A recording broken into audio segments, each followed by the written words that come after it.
വിഷ്ണുശാലിനിയുടെ latest എപ്പിസോഡിലെ യോഹന്നാനാണെങ്കിൽ ശിവനോട് സംസാരിക്കുന്നുണ്ട്. എടാ കൊച്ചനെ എന്ന് വിളിച്ചാണ് സംസാരിച്ച് തുടങ്ങുന്നത്. ഞാനും നിൻ്റെ അച്ഛനും കൂടി പണ്ട് ബിസിനസ്സൊക്കെ നടത്തിയിട്ടുണ്ട്.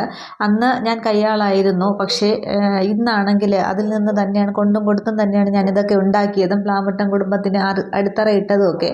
അപ്പോൾ കുടുംബം കലക്കാനായിട്ട് നോക്കാനായിട്ട് ശ്രമിച്ചാൽ നിന്നെ വെച്ചേക്കില്ല. നിൻ്റെ അച്ഛന് വേണ്ടി വെച്ച ഒരുണ്ട എൻ്റെ തോക്കിൽ ഇപ്പോഴും ബാക്കിയുണ്ട്. അത് നിനക്ക് വേണ്ടി വയ്ക്കും.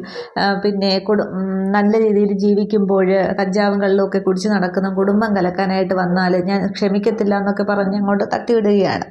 അന്നേരം ഇതൊക്കെ കേട്ടുകൊണ്ട് ഡെയ്സി ആൻ്റണിയും എൽസമ്മയും അവിടെ തന്നെ നിൽക്കുന്നുണ്ട്. അന്നേരം ശിവൻ ആദ്യം ഇതൊക്കെ കേട്ടുകൊണ്ടിരിക്കുന്നുണ്ട്. എന്നിട്ട് ദേഷ്യപ്പെട്ട് പറയുകയാണ്, എന്നിട്ട് താൻ എന്താണോ ഹിന്ദി സിനിമയിലെ അമരീഷ് പുരിയാണോ?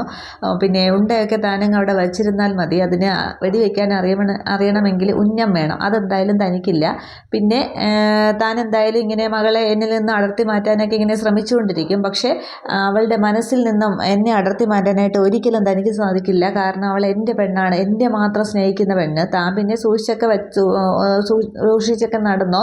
പക്ഷെ അതിൻ്റെ സൂക്ഷിക്കുമ്പോൾ മോളെ കൂടി ഒന്ന് നോക്കിയേക്കണേ. ഇല്ലെങ്കിൽ അവളെ എപ്പോൾ മാണിക്കോട്ടെ മരുമകളായി എന്ന് നോക്കിയാൽ മതി എന്ന് പറയുകയാണ്. അന്നേരം കാണാം എന്നൊക്കെ പറയുമ്പോൾ വെച്ചിട്ട് പോടോ ഒരു അമരീഷ് പുരി എന്ന് പറഞ്ഞിട്ട് ശിവൻ അങ്ങ് ഫോൺ കട്ട് ചെയ്യുന്നുണ്ട്. അന്നേരം മഹേന്ദ്രൻ ഒന്ന് വല്ലാതാവുന്നുണ്ട്. എന്നിട്ട് ആ ഒരു ദേഷ്യത്തിൽ മഹേന്ദ്രനല്ല യോഹന്നാൻ, ആ ഒരു ദേഷ്യത്തിൽ യോഹന്നാനാണെങ്കിൽ ഡെയ്സിയുടെ ഫോൺ അങ്ങ് തറയിലേക്ക് എറിഞ്ഞ് അതങ്ങ് രണ്ടായിട്ട് പൊട്ടി പോകുന്നുണ്ട്.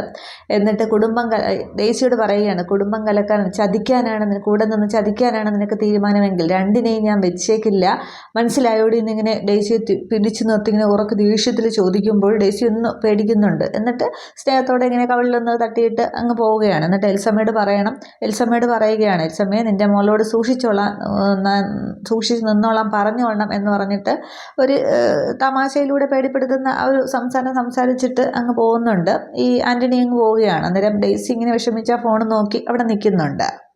ഇതേ സമയം വിഷ്ണു ആണെങ്കിൽ കുടുംബശ്രീ വീട്ടിലേക്ക് വരുന്നുണ്ട്. അന്നേരം ശ്യാമയാണെങ്കിൽ എന്തൊക്കെ സാധനങ്ങളുമായിട്ട് ഇങ്ങനെ ഹോട്ടലിലേക്ക് പോകാൻ തുടങ്ങുകയാണ്. അതിന് വിഷ്ണുവിനെ കാണുമ്പോൾ ചിരിച്ച് സന്തോഷത്തോടെ തന്നെയാണ് ശ്യാമ സംസാരിക്കുന്നത്.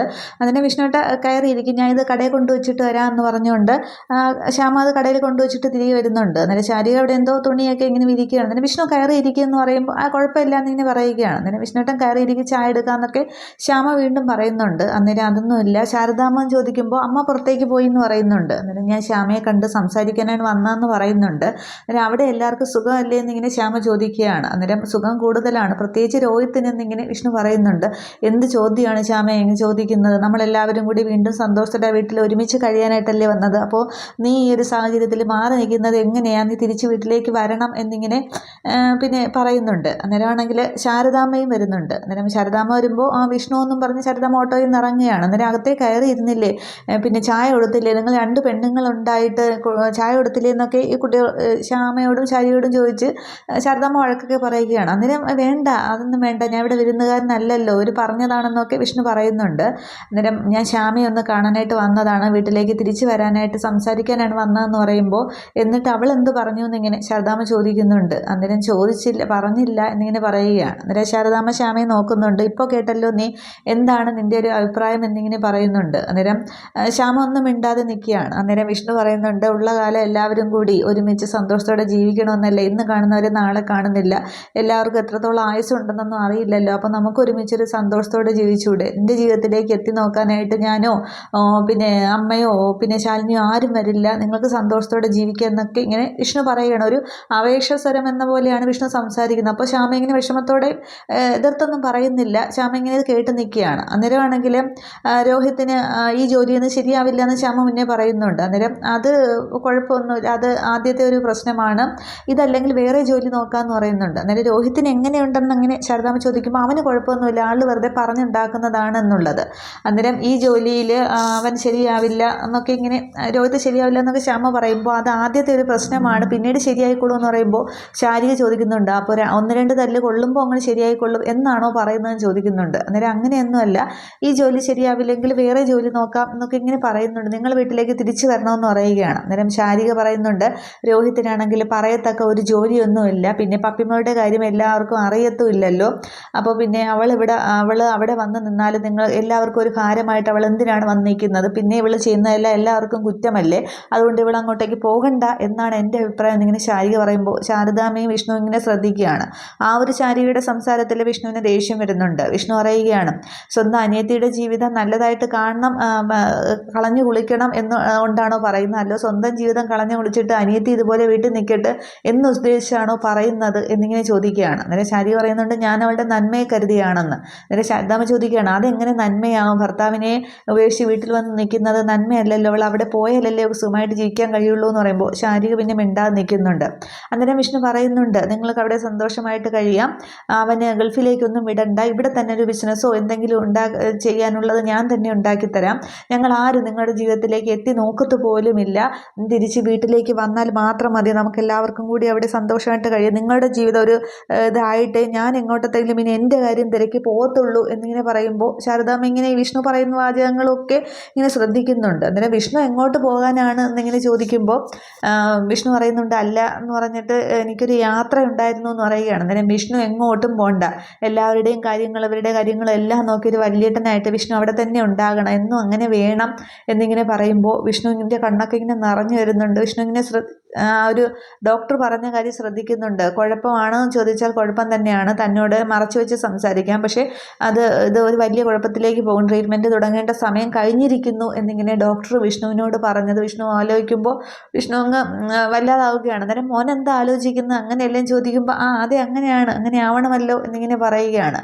എന്നിട്ട് ഞാൻ ഇറങ്ങുകയാണെന്ന് പറയുമ്പോൾ ശാരദ പറയുന്നുണ്ട്, വെള്ളം പോലും കുടിക്കാമെന്ന് പറയുമ്പോൾ അത് ഇനിയും വരാമല്ലോ എന്നിങ്ങനെ പറഞ്ഞിട്ട് ശ്യാമയോടും പറയുന്നുണ്ട്, ശ്യാമയൊന്ന് ആലോചിക്കുന്നത് പറയുകയാണ്. എന്നിട്ട് അയ്യോ ഒരു കാര്യം മറന്നുപോയി എന്ന് പറഞ്ഞിട്ട് വിഷ്ണു വണ്ടിയിൽ നിന്നും ഒരു കവർ എടുത്തുകൊണ്ട് വരുന്നുണ്ട്. എന്നിട്ട് ശ്യാമയുടെ കയ്യിലേക്ക് കൊടുക്കുകയാണ്, ഇത് പപ്പിക്ക് കൊടുക്കണം, വിഷ്ണു അച്ഛൻ തന്നാണെന്ന് പറഞ്ഞാൽ അത് സ്വീറ്റ്സ് ആണ്, അവൾക്ക് ഇഷ്ടമാവും എന്ന് പറയുന്നത്. അന്നേരം ശ്യാമ അതൊക്കെ തലയിലേക്ക് വാങ്ങിക്കുന്നുണ്ട്. ശ്യാമ ആകെ ഒരു വിഷമത്തോടെയാണ് എല്ലാം നിൽക്കുന്നത്. അന്നേരം ദേഷ്യ സ്വഭാവം ഒന്നുമില്ല. എന്നിട്ട് ശാരദാമ്മയോടും പറയുന്നുണ്ട്, ശ്യാമയെ പറഞ്ഞു വിട്ടേക്കണേന്ന് പറഞ്ഞിട്ട് ശ്യാമയോടും എത്രയൊക്കെ ചോദിച്ചിട്ട് ശാരികയുടെ മുഖത്തേക്ക് വിഷ്ണു നോക്കുന്നില്ല.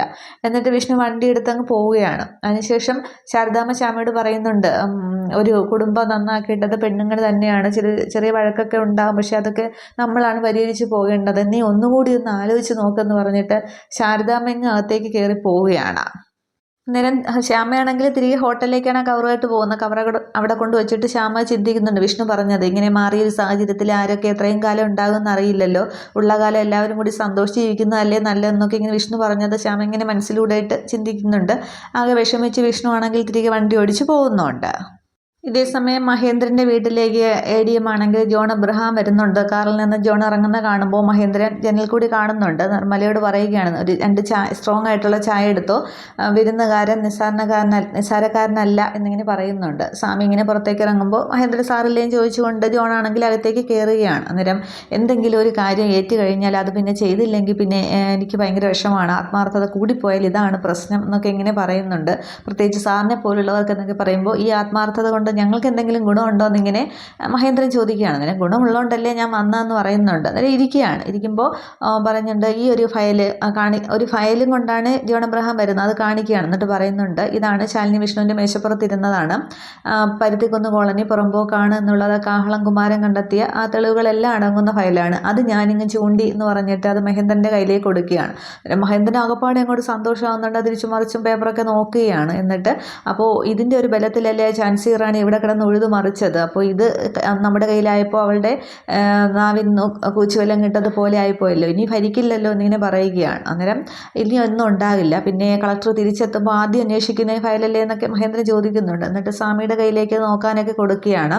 അന്നേരം അവർ തിരിച്ചു വരുന്നതിന് മുമ്പ് അവരൊന്ന് ഒതുക്കാൻ ശ്രമിച്ചാൽ അത് എല്ലാവർക്കും നല്ലതാണ്, കൂടെയുള്ളവർ സഹായിക്കണമെന്നൊന്നും ഈ ശാലിനി വിഷ്ണുവിനില്ല, ഒരു കളക്ടർ വന്നിരിക്കുന്നു എന്നൊക്കെ അവരങ്ങോട്ടും ഇങ്ങോട്ടും ഒക്കെ സംസാരിക്കുന്നുണ്ട്. തുടർന്ന് ഈ സമയത്ത് നിർമ്മലയാണെങ്കിൽ ചായ ചായ കൊണ്ടുവന്ന് കൊടുക്കുന്നുണ്ട്, എല്ലാവർക്കും കൊടുക്കുന്നുണ്ട്. അതിനുശേഷം എടിയും എഴുന്നേൽക്കുകയാണ്. എന്നിട്ട് ഇനി പോകണം, വേറൊരു അർജൻറ്റ് മീറ്റിംഗ് ഉണ്ട്, വേറൊരു പാർട്ടിക്ക് വേണ്ടിയാണെന്ന് പറയുന്നുണ്ട്.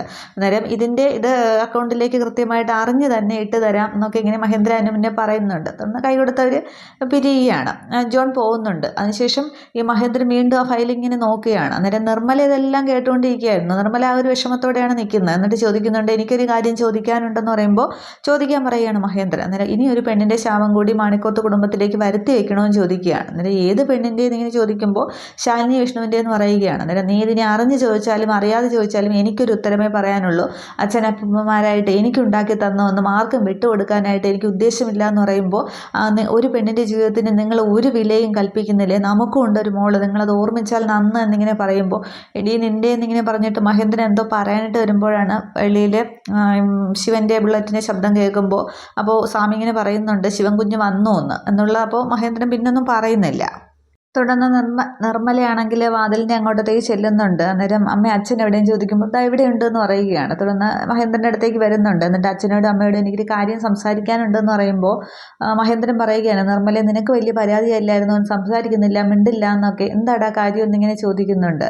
അന്നേരം ശിവനാണെങ്കിൽ ആകെ മടിച്ച് ആരുടെയും മുഖത്ത് നോക്കാതെയാണ് സംസാരിക്കുന്നത്.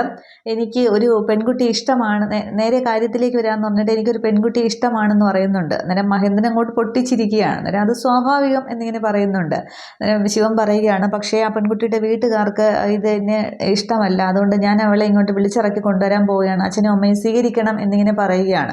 അന്നേരം മഹേന്ദ്രൻ സ്വാമിയൊക്കെ ഇങ്ങനെ ശ്രദ്ധിക്കുന്നുണ്ട്. ചന്ദ്രയെ അങ്ങോട്ടത്തേക്ക് വന്ന് നിൽക്കുകയാണ്.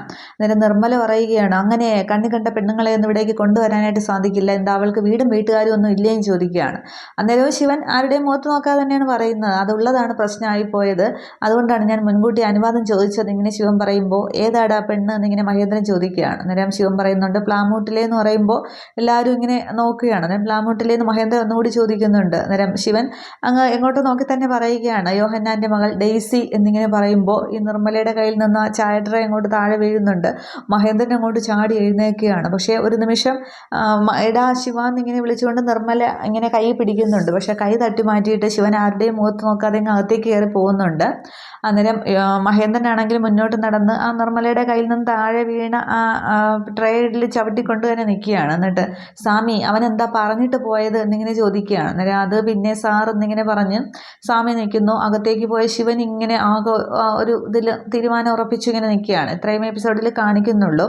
പക്ഷേ അവിടെ ഒരു മഹേന്ദ്രൻ ചിലപ്പോൾ ശിവന് സമ്മതം നൽകുമായിരിക്കും ആ ഒരു കല്യാണം നടത്താനായിട്ട്. അതിലൂടെ യോഹന്നാനെ തോൽപ്പിക്കാനും കൂടി മഹേന്ദ്രന് സാധിക്കുമല്ലോ, എന്താണെന്നുള്ളത് അറിയാം. ഇനി ചന്ദ്രയുടെ കാര്യം വരുമ്പോഴും എങ്ങനെ പ്രതികരിക്കും എന്നുള്ളതാണ്. അതേസമയം അവിടെ വിഷ്ണു ആണെങ്കിൽ ശ്യാമയോട് പറഞ്ഞ് ശ്യാമിനി ആലോചിച്ച് ചിന്തിച്ച് എന്തായാലും തിരികെ ആ ഒരു വീട്ടിലേക്ക് വരും.